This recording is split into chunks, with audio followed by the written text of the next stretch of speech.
Sabay-sabay natin alamin ang mga kaganapan na nangyayari sa ating bansa.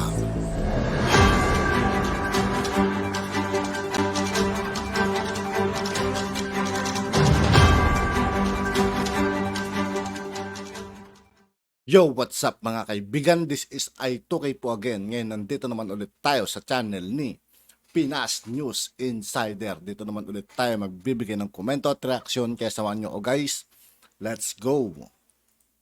Ito ang balita ngayon. Trending at viral ngayon sa social media. Ang di umano'y balitang muling nag-viral ngayon sa mundo ng social media. Ang naging pasari noon ni Ted Filon sa kanyang programa sa TV5. Hindi man pinangalanan, ngunit sa pool si Pangulong Bongbong Marcos sa kanyang naging pasaring. At dahil sa balitang ito, mga Marcos loyalist umalma at binanatan si Ted Filon. Ito ang mainit na balitang pinutakti ngayon ng samut-saring komento mula sa marami sa ating mga kababayan. At marami rin sa kanila ngayon ang hindi napigilan ng kanilang sarili na maglabas ng kanilang hinaing at komento sa mundo ng social media. Pero bago ang lahat, kung bago ka pa lamang sa aming Sa lahat ng hindi pa nakasubscribe mga kaibigan kay Pinas News Insider, mag-subscribe na po tayo at huwag nyo rin pong kalimutan mag-subscribe dito sa aking channel.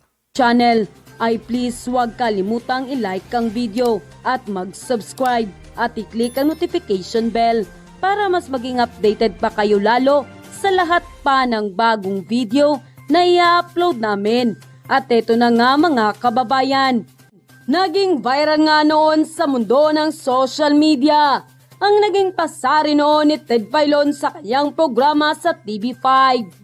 Hingil di umano sa isang presidential aspirant na takot di umanong magdeklara ng salin kung sakaling ito'y manalo bilang Pangulo. Ayon pa kay Ted Filon, tila takot ang kandidatong ito dahil galing di umano sa nakaw o sa kaban ng bayan ang yaman na tinatamasa ng kanyang pamilya. Hindi man diretsahang pinangalanan ni Filon, pero halata di umano na si Pangulong Bongbong Marcos ang pinatatamaan nito. Dagdag pa niya, pag nagkataon, papaano mo masasabi sa mga tao sa gobyerno na huwag kayong magnanakaw sa pera ng bayan kung ikaw mismo at ang pamilya nyo ay hinahabol pa ng gobyerno para mabawi ang sinasabing nakaw. Ating matatandaan, nung panahon pa ng kampanyahan, kaliwat kanan ng pangbabatikos at paninira na natatanggap ni Pangulong Bongbong Marcos patungkol sa isyu ng ill-gotten wealth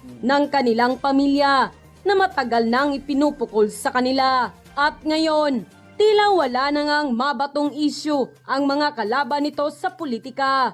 Katulad na lang ni Leni Robredo, Manny Pacquiao at Isko Moreno, na pawang paninira lamang di umano ang kanilang ginagawa noon kay Pangulong Bongbong Marcos para mapaangat ang kanilang rating noon sa survey sa panahon ng kampanyahan. May pasaring pa nga si Ted Filon. Kung totoo ang mga nadeklara sa inyong salin o takot ka dahil ang tinatamasa mo at ng iyong pamilya, marangyang pamumuhay ay bunga ng inyong pagnanakaw sa pera ng bayan. Kung totoo ang mga nakadeklara sa iyong salin o takot ka dahil ang tinatamasa mo at ng inyong pamilyang marangyang pamumuhay ay bunga ng inyong pagnanakaw. At dahil nga dito, maraming mga Marcos loyal Dapat tong Ted Filon na to mga kaibigan, dapat binibita ito no? Dapat sinasampahan ng kaso to Yung mga ganong klaseng pananalita niya. Kung makapag-husga sa Marcos mga kaibigan, akala mo napakalinis niya. Kung tutusin mga kaibigan, may nakatagong kaso pa raw yan, sabi. Sa mga komento minsan, sa mga comment yung mga kaibigan, nakikita ko minsan about sa mga kaso-kaso nito. Meron daw talaga. loyalist ang hindi nakapagpigil at nagbigay ng kanilang hinaing at komento sa mundo ng social media. At ayon pa sa kanila, nawala na yung respeto at madhanga ko kay Ted Filon. Masyadong bias Hindi man lang naisip yung nangyari sa bayan niya sa Tacloban, yung Yolanda. Di ba't pinabayaan ng mga iniidolo niyang dilawan? Akala ko ba naman smart at matalino itong si Filon? Hindi pala. Para din palang si Lenny siya kung mag-isip. Kung makapanira o wagas, akala mo may nagawa siyang maganda sa Pilipinas. Huwag niyo nang pansinin yung mga taong sagad sa buto yung inggit dahil wala tayong mapapala o maabot. Ganyan talaga ba sa mga taong itinatak na sa isip ang politika? Kahit tapos na, hindi tumanggap ng pagkatalo. Bahala na ang mga taong ganyan. Mamamatay sila sa inggit. Mga bitter nga iyan. Dapat kung may paratang ka, i-address mo kung sino man ang gusto mong punahin. Then i-demanda mo kung nagsasabi ka ng totoo. Sa laki ng ninakaw na sinasabi nila, bakit walang makita? For more than 3 decades, nothing is proven. The more I watch BBM, the more I admire him. Kaya wala nang bumoto sa dilawan dahil nakakasawa na mga bintang sa mga Marcos. Ang totoong magnanakaw, mga dilawan. Alam niyo po, nakakatawa talaga tong mga dilawan at kakamping, no? Ito po, basahin po natin tong kanilang panawagan ngayon. Matatawa talaga kayo. Ako, sukan-sukan eh. Alam niyo naman, ting malalapit po yung August 21. Gaano po ka-importante tong August 21? Ito po ay pinagdiriwang po natin isa sa tatlong pinakadakilang tao ng Pilipinas. Bakit ko po nasabi? Talaga ba Badong? Yan bang pinagdiriwang natin sa August 21, talagang dakilang tao yan? Opo. Ano po patunay na pinakadakila to? Ito po ay tatlo. Hindi ko nga alam kung siya pa pinakadakilang tao sa Pilipinas eh. Alam niyo po kasi, paano ko po nasabi na dinadakila yan dito sa Pilipinas? Imagine po ninyo, no? Tatlo lang po ang sineselebrate natin na day para sa isang bayani, no? Rizal Day, December 30. Bonifacio Day, November 30. At ito po, Ninoy Aquino Day. Wala na pong iba. Wala pong presidente ng Pilipinas na kasama na kahilera ng tatlo na yun. Sila po ang katangi-tangi na sineselebrate natin yung holiday sa buong Pilipinas. Ganun po kadakila etong tao na to. Nagngangalang Ninoy Aquino. Alam nyo, Naalala ko si Condon Melchanko. sa totoo lang, no? Nakakadiri man po. Pero naoberan, no? Yung mga sip-sip na politiko na naglagay dyan na ginawang batas yan, yung Ninoy Aquino Day. Dapat tanggalin na lang yan. Ninoy Aquino. Hindi ba kayo kinikilabutan? Wala pong presidenteng matino ang umabot sa pamantayan nila. Presidente, mga dakilang tao. Ha? Wala pong matinong presidente na umabot sa pamantayan ni Ninoy sa kadakilaan. Si Rizal po at si Bonifacio, sa totoo lang po, wala po tayong duda lahat. Pero 99%, siguro 1% lang po ang hindi nagdududa kay Ninoy. Kung talaga bang bayani, tanungin nga natin yung mga nagse-celebrate na yan kung paano naging bayani yan. 99% kino-question yung bakit kami holiday. Talagang magagalit tong mga fans ni Leni Robredo kasi hindi pinayagan ng Malacanang. Ito po, galit na galit. Malacanang Palace denied the City of Naga's request to make the Jesse Robredo Day a special non-working holiday despite it being approved in previous years. Paano hindi magagalit yung mga fans ni Leni Robredo? Sa Naga lang ayaw ayaw na non-working holiday. Alam niyo po, special working holiday yung Jesse Robredo sa Naga City. Sa Naga lang yun, ha? Ayaw pong i-declare na non-working. Magagalit talaga yung mga pucha, mas dakila pa yung asawa ko kaysa, di ba? Yung mga fans ni Lenny, galit na galit ngayon. Bakit daw dineklara? Hindi raw dineklara. Alam niyo po, tapusin muna natin yan. Sa mga nakalutang, nakanganga na mga fans ni Leni Robredo, ipapaalam ko lang po sa inyo, no? Yung sineselebrate lang po, talagang dapat mga bayani lang. Kayo ba masabi nyo, bayani ba yan si Kami po nagse-celebrate kami sa Bulacan. No? Meron po kami Marcelo del Pilar Day. Meron kaming Blas Ople Day. Wala nga kaming Gregorio del Pilar Day.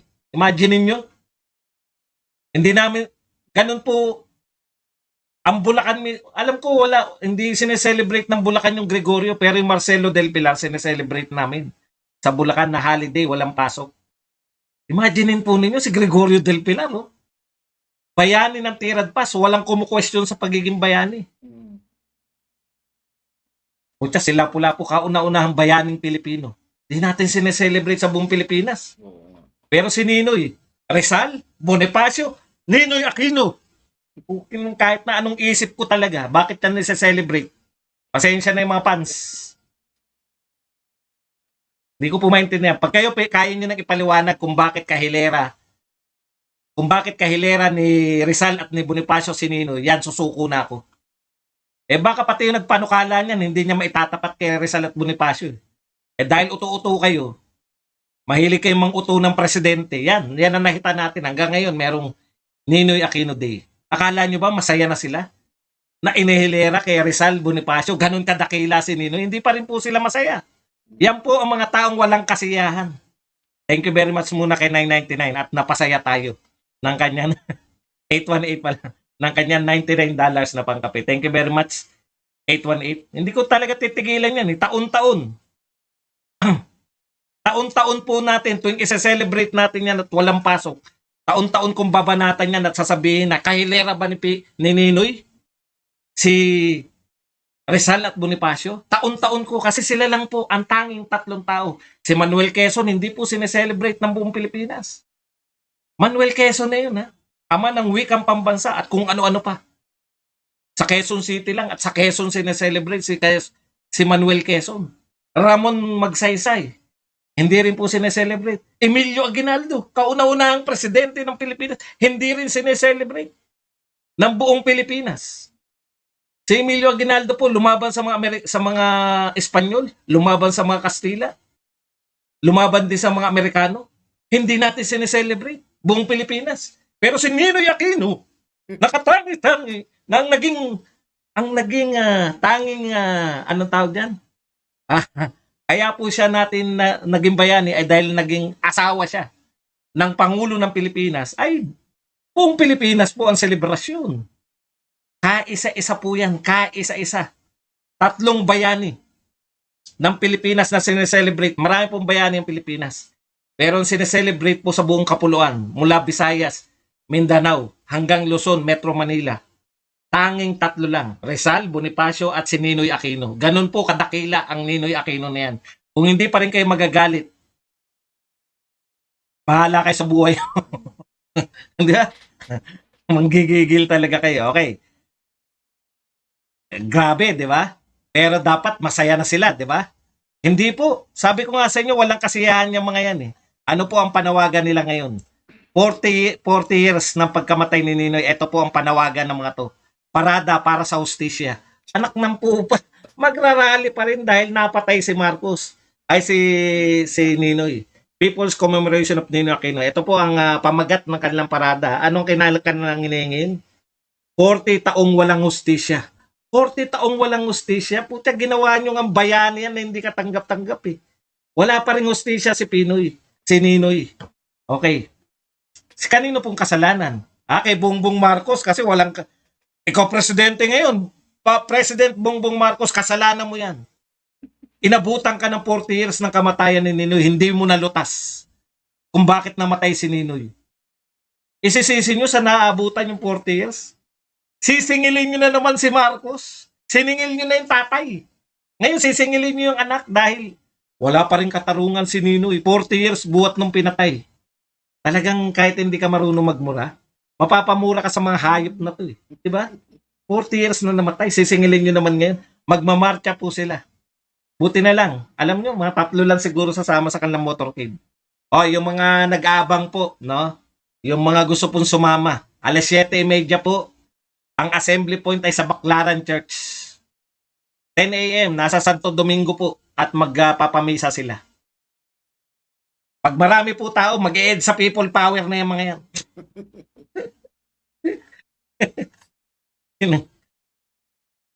Paalala ko lang sa mga Aquino, no? Sa mga fans po ni Ninoy. Kung hindi nyo po nakamit ang katarungan sa panahon ni Cory Aquino at sa panahon ng kanyang anak na si Noynoy. Pwede po ba wag niyong hingi ng katarungan na ngayon? Kasi tapos na eh. May prescription po. Tapos na po lahat ng uri ng prescription. Maging masaya kayo na kahilera ni Rizal at kung ako magiging kung may magiging Dapat nung panahon pa lang sa ni Cory Aquino yun, mga kaibigan, nung siya pa rin presidente. Tapos nung panahon ni Pinoy, dapat doon pa lang meron na talagang hustisya dyan at nilabas na sana. Pero parang wala naman wala naman silang nilalabas na hustisya. Kumbaga, yung anak wala namang ginawang aksyon para masabi kung sino yung pumatay, di ba? Yung asawa ganun din, di ba? Tapos yun, isisi nila ngayon sa Pangulo ngayon. Parang malaking kamangmangan naman na atin, mga kaibigan. congressman isa lang po batas na unahin ko. Yan lang. Tanggalin niyang Ninoy Aquino Day. At alam ko magdidiwang ang buong sambayanan. Ibalik sa mga tunay na may-ari. Hindi lang po yan Ninoy Aquino Airport. Lahat po ng ipinangalan kay Ninoy Aquino. Parks and Wildlife, Ninoy Aquino Stadium, Ninoy Aquino Avenue, Ninoy Aquino Tree, Ninoy Aquino Christmas Tree, Ninoy Aquino po pinang... Galit na galit si Kuya Badong. Okay. Nagse-celebrate po kayo kahit hindi niyo po alam dahil holiday po. Holiday po ang Ninoy Aquino Day. Ibig sabihin, for celebration.